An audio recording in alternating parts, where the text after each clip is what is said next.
Konietzko, co-creator of Avatar and art director and stuff. This is Mike DiMartino, the other co-creator and executive producer of the show. And story editor and stuff. Yeah, we do a lot of stuff. Not me, Mike, but... So we're here to talk about the second half of the big Invasion Eclipse event, which was a story idea we had pretty early on. We knew there was going to be an eclipse and a big invasion sort of event. Yeah, I remember Mike, I think maybe even before we pitched the show, had this idea of the Day of Black Sun, and we knew there would be some really big invasion attempt by the good guys. When the Firebenders would have no power. Seemed like a logical, strategic choice. Because we always, since we wanted the so-called, magic of Avatar, the bending, to be more of a natural type, we really wanted the, natural phenomena to have an effect on the bending, so that it wasn't always just a constant, thing. It was something that was tied in with the energies of the Earth.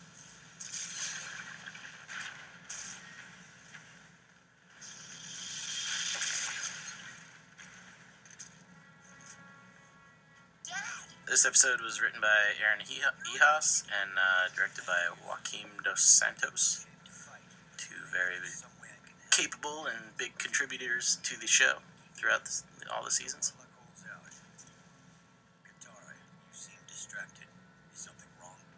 So this was a really big episode also for Zuko, and there was, from very early on in development, we knew that Zuko would eventually confront his father, and years ago we didn't know that when it would happen. We weren't sure if it would. I think the idea that it coincided with the Day of Black Sun came a bit later, but this was something that we'd been looking forward to telling for years. And I remember when we went to South Korea to start the series production on season 1, I remember the whole animation crew at JM Animation gathered around, and it was like story hour. They wanted to hear the whole story, even though we were just starting season 1. So I sat there and pitched it to them, and then it was translated into Korean. And our friend Seung-hyun was working there at the time, and when I said, and then Zuko's gonna confront his father and tell him this and that, and there's gonna be this big lightning thing, and I just remember he was like, I wanna draw that. So we were all really excited about it for years. And I think he did end up drawing some of it. So. Yeah, he did. All worked out. And there was, before we started recording, Mike reminded me that there was a lot of upset fans at the end of season 2, really traumatized by the choice that Zuko made, and I think we even had letters from people asking us to change the ending. Can you reanimate the end of season 2? We had already obviously done it all. And aired it. Yeah. I think it was on DVD or... Yeah, we were like, if you want to, send us a couple $100,000. Then yeah, sure. No problem. It's a big retake budget, but we can do it. Well, I remember even in season 1, the 4th episode or something, people were like, Zuko's totally going to join their group and help them fight the Fire Lord. And we're like, well... There goes the element of surprise. I mean, we were like, oh, they already figured it out, but we're like, well, that's not going to happen. I think some people expected it to happen, right away. You gotta earn that. And also, after the initial, wow, they figured that one out quick. There really wasn't ever meant to be a surprise. The main thing is the character arc that Zuko goes through to get there. And, unfortunately for the fans who were upset at the end of 220, that character arc's going to involve mistakes, and people often say you learn a lot more from your mistakes than you do your successes, so that's what we had planned for Zuko. We didn't want it to just be so easy for him to choose the right path. Because he has a complex life. That's always been an issue for him. Complex family. And once he does choose the right path, the kids don't just say, "All right, cool, come on in." Sure. It's a lot harder than that. So, for Mike and I and Aaron and the other creative people involved, we're trying to tell a deep, richer, and more The Eclipse is only minutes away. realistic story. Not in the sense that, people can't shoot fire and stuff, but just treating these characters, their problems and their character arcs with respect, like we've said many times. So, yeah, for Zuko, we just wanted to treat it realistically, and unfortunately, none of us make the right decisions all the time. I thought people could shoot fire. Oh. You never told me they could. I can't believe. Are you still going to work on the show? I guess so. I can't believe you told me now, though. People can't create wind. Just leave it at that. So that guy, some people might not realize that he's actually appeared in a couple other episodes. He's War Minister Ching. Is that his? Ching Kin something. I actually don't even know his family name. But I just know him as the War Minister. Yeah, he's the War Minister. He was in the drill, and he was the guy who found the war balloon in season 1, which we all know plays an important role in this episode. So that's kind of why he's here back in the Fire Nation. He's got the whole airship Zeppelin fleet launched now, which is their big secret weapon. And I don't know, maybe they had some prototypes. It would be pretty quick. They would have built those things pretty quick. 117 was the first time they had the idea. But you gotta suspend your disbelief. It's alright. And there's the guy who built the war balloons. Mm-hmm. He's gonna feel bad later. So these, little side note, these little glasses they're putting on are actually like leather with thin slits. Sort of similar to, I think sometimes in like desert cultures you'll see these glasses. They're not really glasses, there's no glass in them, but they reduce the sun glare and allows people to see, and then also for sandstorms. And we specifically got the idea of them from a great Inuit film called The Fast Runner. I think the Inuit name's Atanarjuat, something like that. Really great film. A lot of great inspiration for the water tribes came from that film. And they had a character in that movie that had really cool leather glasses, I think, for cutting down the glare. Oh, hey, you were in this season. I'm talking about eyewear. This is what we were going to talk about. It's gone. Yeah, they come back. Oh, you're right. So, anyways, they're not fancy sunglasses. They're just leather. So this Azula, knowing they were coming, was kind of set up in season 2, where she had disguised herself as a Kyoshi warrior and was hanging out with the king there for a while. So she heard all about the fact that there was this eclipse coming. So really, the kids had no chance. She knew the whole time, so they had time to prepare and get the Zeppelins going and stuff. So obviously they wanted to, they were going to give it a fighting shot of keeping them from invading. But they, the good guys, allied forces, were able to penetrate the wall and get in. So this was their second phase of their plan. Sort of lure them in and then trap them. Surround the periphery. We have to secure the palace by the time. And Azula has her. This is actually the first time we see that she has the Dai Li agents. I remember I think it was the first episode of season 3.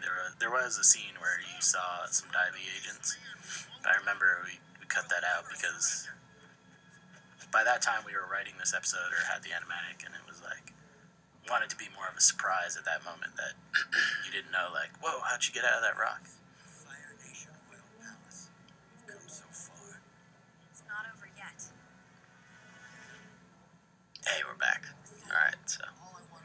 And this is, kind of a different. We don't have a lot of scenes where it's just two characters standing around talking. It doesn't happen too much in Avatar, but This kind of reminds me of when Zuko faced Zhao in 103, where there was just a tense scene. I really like those tense moments. And both Dante Bosco, who plays Zuko, and Mark Hamill, who plays Ozai, did a great job with the acting and the emotions. Yeah, for me, just as a viewer of Avatar, it's just great having been with Zuko through so many ups and downs, and then you really believe what he's saying, and you feel the emotion behind it. He really earned these revelations that he's had. Yeah. Which is, again, it's a really important theme for us, is that people aren't just given things in Avatar. Hopefully they earn them. Like powers or, knowledge or respect. Yes. Little nod to Uncle there, his influence on Zuko. So this begins a crazy action sequence that Joaquim Dos Santos, the director, boarded. I remember when he pitched this to us, we were just like blown away by it. He's really great action choreographer and storyboarder. So he also did the fight. He storyboarded the fight in 217, which was the other underground fight with the Daily. So he had some moves to riff off of. And he did a lot of stuff with Azula. Since Azula doesn't have firebending, the idea is she's just basically buying time and trying to. She's fighting like Aang usually does, which is just to avoid the attack and waste time until the eclipse is over. So I think he referenced a lot of parkour moves. Yeah, French roof jumping. Don't try that at home, by the way. That's why she's jumping all around here from wall to wall.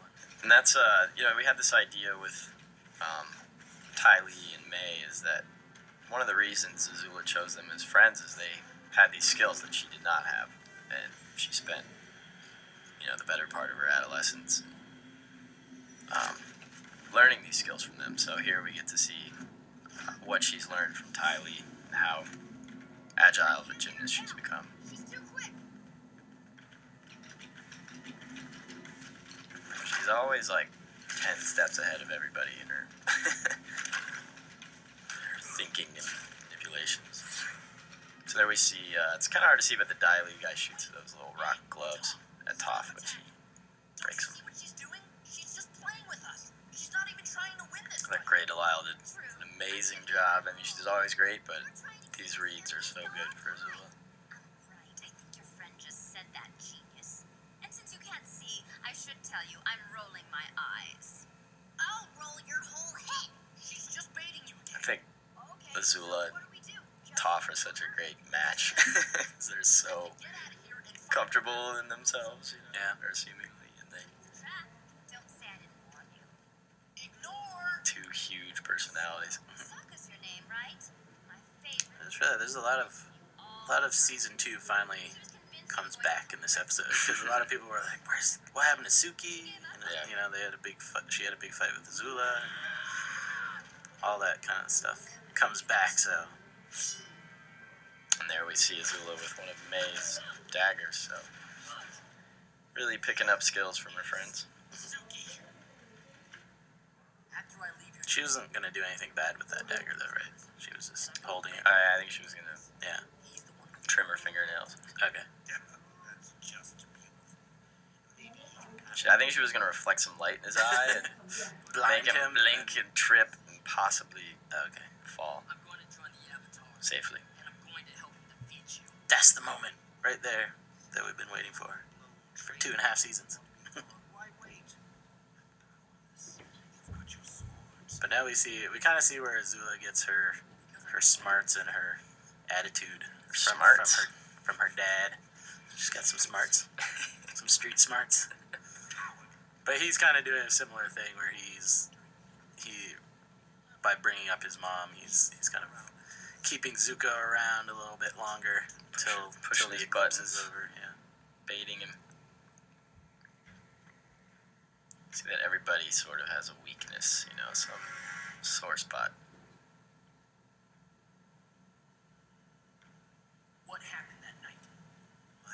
Tom did a great job mixing this. I love the reverb in this chamber. Yeah.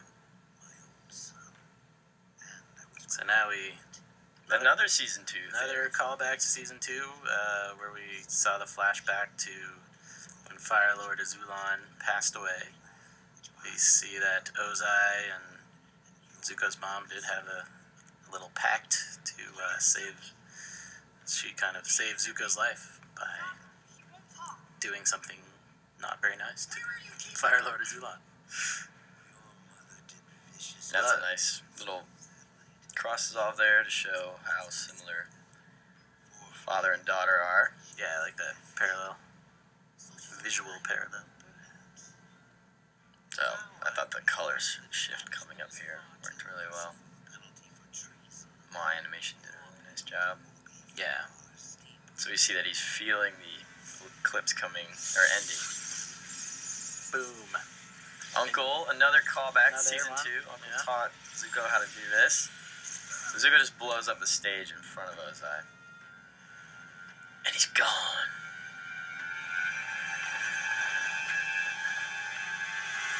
Oh, sounds like the firebending's back on.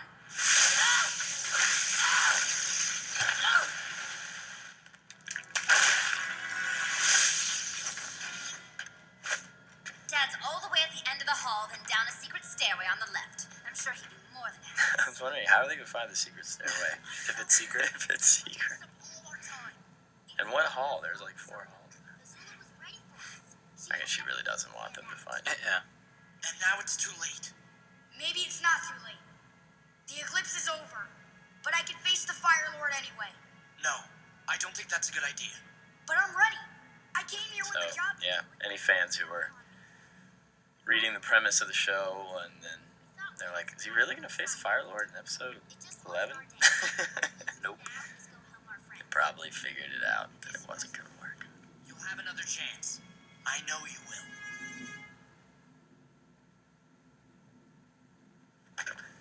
What should we do, Hakoda? Shouldn't something have happened by now? I don't know. And we did not test out if these glasses are sufficient protection for looking at an eclipse, so kids, please don't do that. Listen to your science teachers.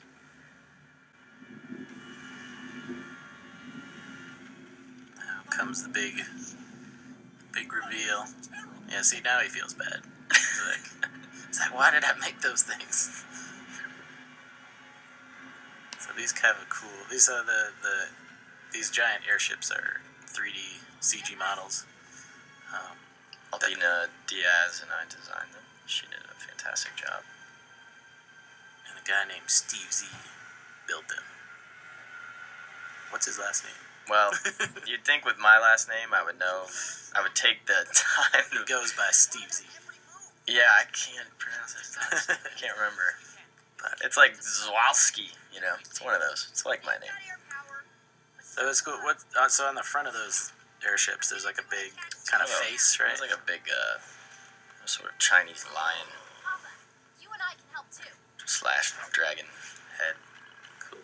Everyone, let's get back to the subs. Yeah, I'm really, really happy with them. Aldina did a cool... She did a bunch of concepts for the silhouette. She had one where the middle was sort of scooped out. And we wanted it to have similar bow, like the Fire Nation ships, so it has that same horn. Just a recognizable silhouette. Sort of like the Komodo rhinos that they ride. Can't keep them all back. There are too many of them. Some great storyboarding by Lauren Montgomery.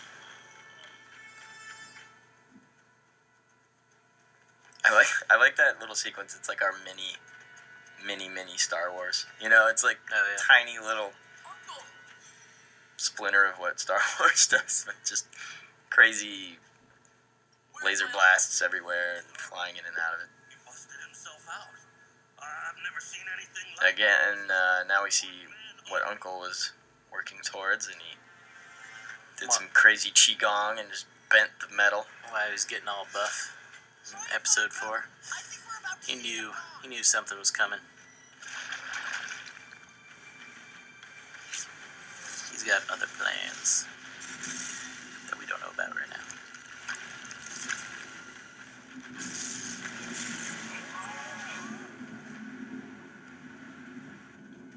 Nickelodeon did some cool sound design for these airships. They're headed for the beach.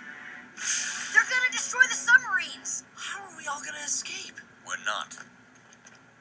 Then our only choice is to stand and fight. We have the Avatar. We could still win. Yes. So this is when we see On another day. all's not well. The plan didn't really work. Escape on Appa together. What? They're barely just gonna We won't leave scrape anyone. by. You're our only chance in the long run. You and Sakura. Yeah, we kind of, somewhere safe. just for the series and stuff, we kind of needed the kids to be alone again. Like we couldn't be tracking like Hakoda and all these other characters. So It's also, you want there to be a price for, yeah, for totally, their failure. totally. You're at the beach already. So we wanted the kids to get away, and all the adults get captured. It's cool too because then it puts all the pressure back on the kids. For, Yeah. Really seeing this journey through. It always looks like a really nice plate of spaghetti to me. Like spinach pasta. Well, it is seaweed, so We're getting close to lunch, huh?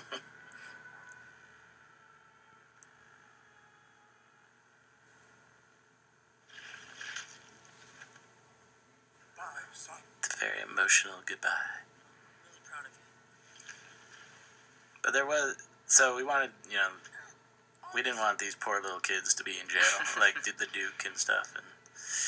But then once they get away to the Western Air Temple, they kind of feel like they're just hanging out, like they don't have anything to do really. Oh, it's vacation. Summer vacation. Yeah. Tasted victory, and that counts for something. Miss you, Dad. Well, there's the whole spin-off we're pitching. What those guys were doing. Oh, the Duke and Haru Chronicles. Yeah. Yeah, it's gonna be good. Duke Haru Teo. In the halls of the temple. Thank you all. They basically start up a street luging. Oh, sweet. Yeah. I'm gonna make this Tournament. up to you. I like that shot came out. Yeah, animation and everything just came out beautifully on that. Usually when we try crazy animated pullouts like that, like from someone's eye all the way to Appa, it usually doesn't work. But that one came out good. Yeah. No, they're too fast. But it doesn't matter. They'll be back. I know just the place for us to go where we'll be safe for a while. The Western Air Temple. These clouds are pretty cool. I love this moment at the end where you see the Zuko's just following them. He's like, does my hair look good? Is it flowing blowing right? in the wind so Yeah, beautifully. is it parted in the right place? So great job, everybody. That one was well worth the wait for us. But was it worth it for the fans? We do not know yet. Hopefully, I think that would be a fan favorite. It's my prediction. I don't know what they want. I just make it. We make what we would want to watch. And then hopefully other people would like to watch it too. It's worked out so far, so. If it was just me, it would be all street luge. Well, good luck with that spin-off series. The last street luger. Can I be a consultant on it? You shall. Thank you.